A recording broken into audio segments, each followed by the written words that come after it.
Now, Andor Season 1 may have just finished, but with the quality of the show, we have just been left craving more. So with a while to go until Season 2 comes around, what do we know about the future adventures of Andor in his show?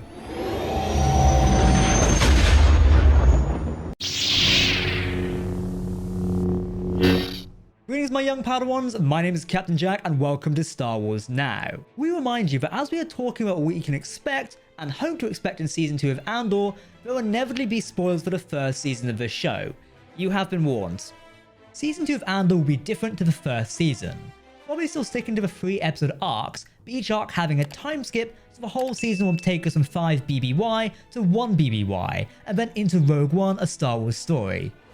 This will definitely make a very interesting thing watching Andor on finishing of Rogue One, seeing how things have retrospectively changed, and we're already seeing part of that with Season 1.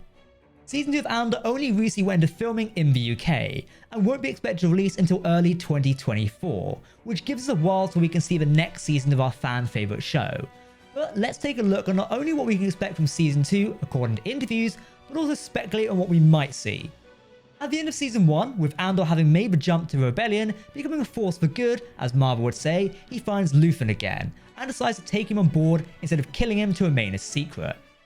It seems like from interviews of showrunner of the series, Tony Gilroy, Cassian will go on a journey now becoming a leader in the Rebellion, with us knowing he does eventually become a captain in Rebel Alliance intelligence. Interestingly enough, in the first season of Andor, he very much is the second in command, driving his leaders to make the right decisions from Vel to Kino.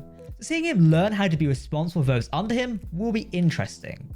As we can expect, Luthen will probably die at some point in Season 2, due to the fact we do not see the guy in any of the media after that point, and he'll probably sacrifice himself for the Rebellion. Maybe even losing his Fondor Hallcraft as well, as that ship was still around. Cassian might have probably used that instead of his U-Wing in Rogue One. Though we may have to say goodbye to Luthen Rael, we'll eventually say hello to the new and old character, but it's K2SO, the droid of Cassian. The story of how Cassian reprogrammed K2 has already been told in Star Wars canon, so whether they jump in with it and Cassian already has K2, having met him in the sort of time jump in mid-season, we don't know. We'll have to wait and see. This definitely gets me excited as a big fan of K2 and Alan Tudyk's performance as the unique droid in Rogue One. We all remember his funny lines. There are a lot of explosions for two people blending in. Freeze! Right there! You're right. I should just wait on the ship. We have been told that Season 2 will have us going to Yavin 4. Perhaps Cassian will be one of the first scouts to scout out Messiah temples on Yavin, and set up the Rebel base, which we'll see in full glory in Rebels, Rogue One, and of course his original appearance in A New Hope.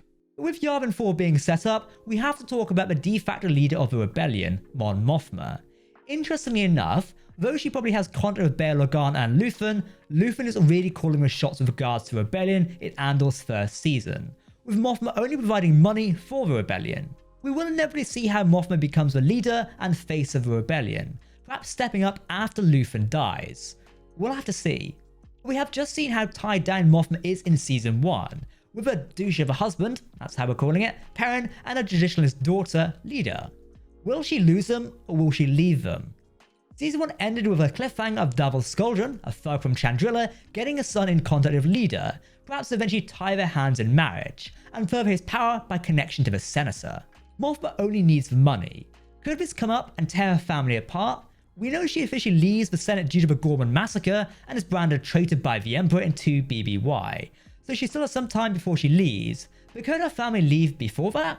And could this act further drive her to become more committed to the rebellion, bringing other groups into the rebellion like the Artemis Resistance group? During the riot on Ferrix in Andor's season final, Dedra is nearly killed by the rioting mob of locals, but is saved by Syril Khan, who still very much has a burning desire to see justice come up for Cassian Andor. Having saved an ISB supervisor, and Mero losing one of her staff, Attendant Corv on Ferrix, who was shanked by rebel spy Sindra Kaz, Syril could replace this operative and be assigned as an attendant under Mero, with both now having further reason to hunt down Cassian Andor and still identify Axis, aka Luthen Rael. Okay, let's talk about the B team. Now, some of us who managed to survive Ferrix riots were our B team of Brasso, Bix and B2EMO, as well as Salmon Pack's son, Williman, also a daughter of Ferrix, Jezzy. So what does this group get up to, and what are they getting up to? So what will this group get up to in Season 2? Will some of them join the rebellion, or will they settle down somewhere to recover from the chaos? I definitely think Willem and Pac will want to join the rebellion, and some theories have suggested B2EMO might have something to do with K2, but we shall really see. Brasso showed how much of a brute he can be during Marva's brick and using it to deck stormtroopers and riot guards. Bix and William are good engineers, which the rebellion might need for their upcoming Starfighter Corps. But talking of who may or may not be a rebel, we definitely know Duncan Powell will most definitely be expected to return as Melshi in season 2 of the show, and further develop his relationship with Cassian Andor, more to the point we see in Rogue One, where both of these men trust each other and Cassian puts him in charge of a ground assault on Scarif. We already have that of Melshi trusting Cassian due to his role in the prison breakout, but this can definitely be expanded on. It will be interesting if Cassian recruits Melshi, finding him again, or both being rebels and outlaws, eventually finding themselves meeting in the rebellion on Yavin 4. Either way, I cannot wait to see more of Melshi in season 2. But what else might we see in season 2, however? We could always expect an appearance from Jimmy Smits as Bail Organa and bring up the actual rebel leaders. Even other members of Rebel Alliance like Cassian's superior in Rogue One, Dravitz Draven, Jan Dodana, the list goes on. I want to see Anton Merrick, the Blue Leader pilot, that would be cool, more X-Wings. But showing the formation of Rebellion allows these cameos to happen naturally and be a part of the story. And who knows, we may even get some Star Wars Rebels cameos with Chopper or the crew of the Ghost. They have been seen in Rogue One, so... But obviously there's a lot we could see. But what would you like to see or expect to happen in the second season of Andor? Let us know in the comments below. Alright Exalted Ones, that's it for myself. Don't expect to see Andor anytime until 2024. The series is heavily in production, filming only just starting this week. Post-production is the longest thing to happen, which will be happening next year, so it's going to be quite a while. There is a very, and I mean very slim chance we might see it at the very end of 2023, so this time next year if not later. But if not, it's 2024. Don't forget to hit that subscribe button to keep up to date with the latest Star Wars news, lore, and more. You can also follow us on social media as well, but make sure to let us know what you think in the video comment section below.